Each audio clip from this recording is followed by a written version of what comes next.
Hello everyone and welcome to the Offensive Security Certified Professional course, also known as the OSCP. My name is Heath Adams and I'm going to be your instructor throughout this course. A little bit about myself. I am currently a senior network engineer at a national lab here in the United States. I received my bachelor's in accounting and my master's in computer information systems, so I didn't always have an IT background. And if you're not coming for an IT background into this course, that's okay. You just need a little bit of a development background, and we'll talk here about the prerequisites in a minute. But don't be afraid to take this course on if you don't have a huge development background or huge IT background. I was not in IT for a long time, and I switched over and I've managed to make my way into cybersecurity, so you can absolutely do the same thing.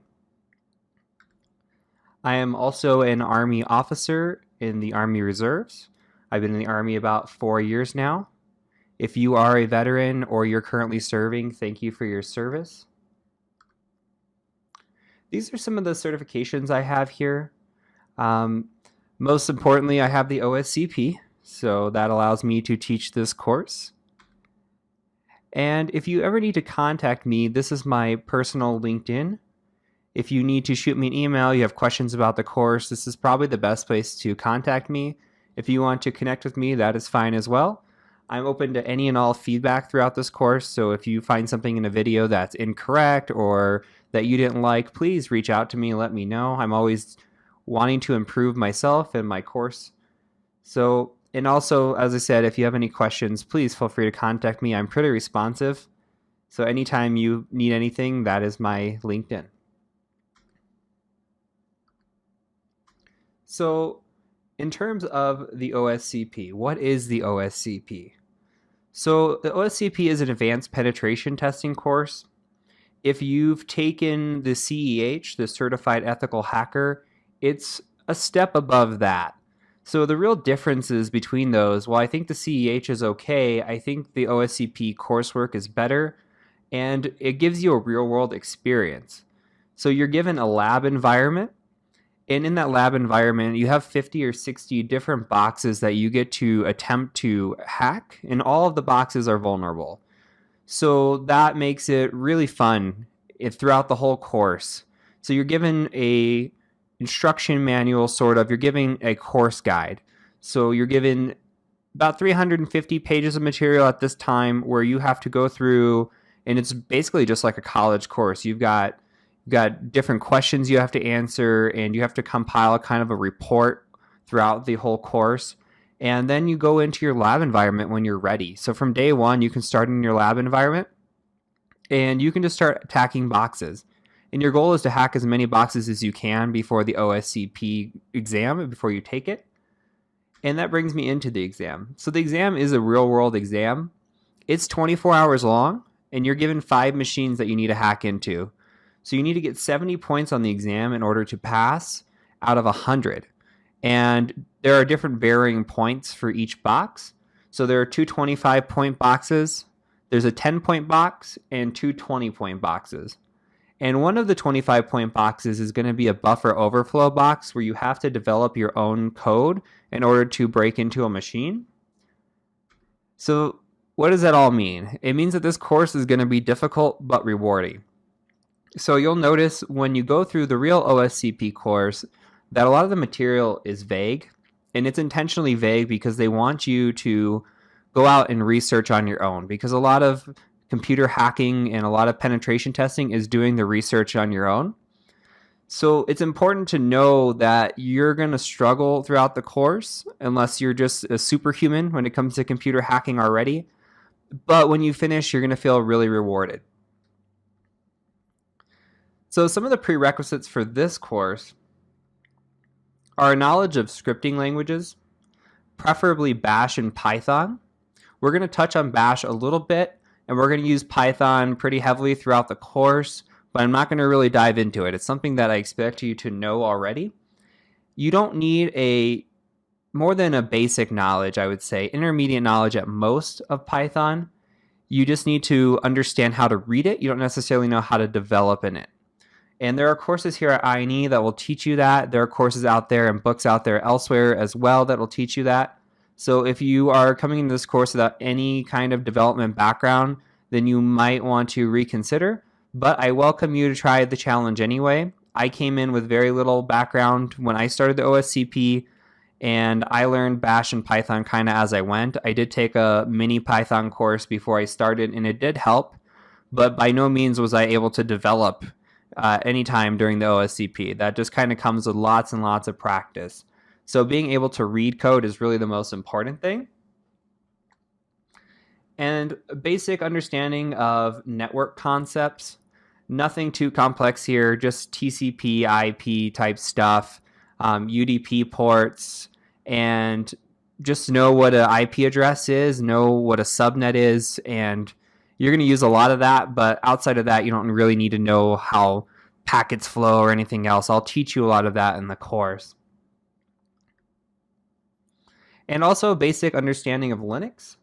So we are in Linux the entire time in this course. We may attack some Windows machines, but for the most part, all of our commands are going to be run from Linux. And finally, a try harder attitude. So similar to the OSCP course, you're going to have to kind of figure some things out for yourself in this course. I just wanted to give you a feel for that. It's not going to be very often, but there is a section in here where I did put a little try harder in for you. That way you just kind of get used to doing your own research on your own. And that's going to become true, especially in the capstone section of this course, where you have to hack into boxes on your own, and then we'll cover them in a walkthrough. So it's really going to challenge you, but just remember to try harder and push through. And before we continue on into the modules that we're going to cover in this course, I did want to briefly talk about what this course is compared to the OSCP. So this course is not the OSCP course. If you take this course, you cannot take the OSCP exam. So you will have to subscribe and register for PWK, which is Penetration Testing with Kali Linux. You take that course, and then you're able to take the OSCP exam with it. So when you purchase the PWK course, you have to purchase in 30, 60, or 90 days. I recommend at least 60 days, but preferably 90 days. And that will allow you to really get comfortable and do the labs. So the labs are included with the course, and the OSCP voucher is included with the course as well. So something to consider, and we'll talk about that in the conclusion of the course. I'll give you my strategy for the exam, I'll give you my strategy for taking the course, and we'll kind of go more into that. So when we're in this course, think of it as a preparation for the real OSCP, because taking this does not change anything, but taking this course will help you significantly when it comes time to getting in the OSCP. You'll have a head start and a leg up, and that really is important because when you start your course, your lab time starts at the same time. So you're given a bunch of materials to go over, and 300 and something pages may take somebody a month to go through, and then you're really left with lab time after that month. You're not really in the labs until you're done with your coursework. So think about it in terms of prepping yourself and getting more bang for your buck. The more time you have in the labs, the more experience you're going to get. You're not going to get a ton of experience just doing the PWK course on its own. So moving on, let's talk about some of the modules, what we're going to cover. So we're going to cover an introduction to Kali Linux. I'm going to show you how to install it, and we'll kind of go over some of the basic syntax that we're going to see. You'll have a Linux command line refresher, so in case you're a little rusty on your Linux, we do cover that. And then we'll start going logically through the 5 steps of hacking. So information gathering or reconnaissance, and then we'll do scanning and enumeration. Then we'll do exploitation, right? And finally, we'll go into post-exploitation, and we'll do into covering our tracks a little bit. So those are kind of common. If you've ever taken the CEH, you'll recognize those pretty immediately. So we'll also cover scanning and enumeration. We'll cover Netcat very briefly. We're going to use Netcat throughout the course, so I'll give you a little introduction on the different types of shells that we're going to use with Netcat. And this is we're going to use for connecting to ports and opening ports on our machine. We're also going to cover buffer overflows. I feel like this is the most important part of our course because it really teaches us how to develop code at a lower level. And it's important because it also is used on the exam. So when it comes to the exam, we're going to have to make our own buffer overflow, and it's worth 25 points. And that really freaks a lot of people out that you have to develop your own code. But once you run through the buffer overflow a few times, it's really not that bad, and it's really a free 25 points on the exam. It's something you can get done in an hour, and then you have 4 machines left and about 23 hours left to pass the exam. I think it's awesome. And once you learn it, you're going to have a complete respect for the assembly level of things. So we'll talk about that pretty in detail, and you'll get good experience in this course with it. After that, we'll move on to exploitation. So once you kind of understand how some things are working at a lower level, then we're going to move into exploitation and work on hacking into machines. That includes web app exploitation.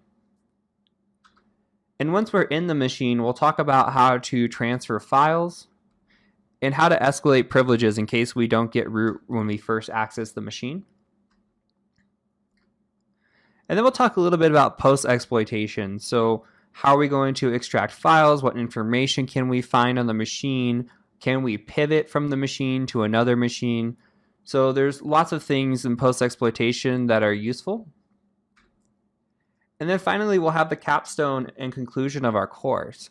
So the capstone, like I said earlier, is going to be 5 videos, and we're going to cover 5 different machines and attempt to hack into them. So I'll give you the 5 machines, I'll let you go at it, and then we'll have the walkthrough of those machines. And it should be pretty fun. It should be a good intro to what the OSCP is going to be like. And so my final thoughts are have fun. This course is going to be great, especially when you get through it and you're like, hey, I can hack into machines. I know some things. It's awesome. And then once you get through the OSCP and you are OSCP certified, you're going to feel so much better. You're going to have a good foundation, a working knowledge of cybersecurity and how to hack into machines. And even if you don't move on into red teaming, maybe you're just doing it for overall knowledge of cybersecurity, or maybe you're a blue team person and you want to learn how to defend based on how people are attacking offensively. That's all fine. Just make sure that if you get down and you're having a bad day, just remember that in the long run, this is so rewarding. So have as much fun as you can throughout this course and as much fun as you can throughout the OSCP. It's going to go by really fast. And you're gonna be through with the course and through with your lab time, and you're not gonna know what to do with yourself because you're so invested in this course. And finally, you're gonna have to try harder.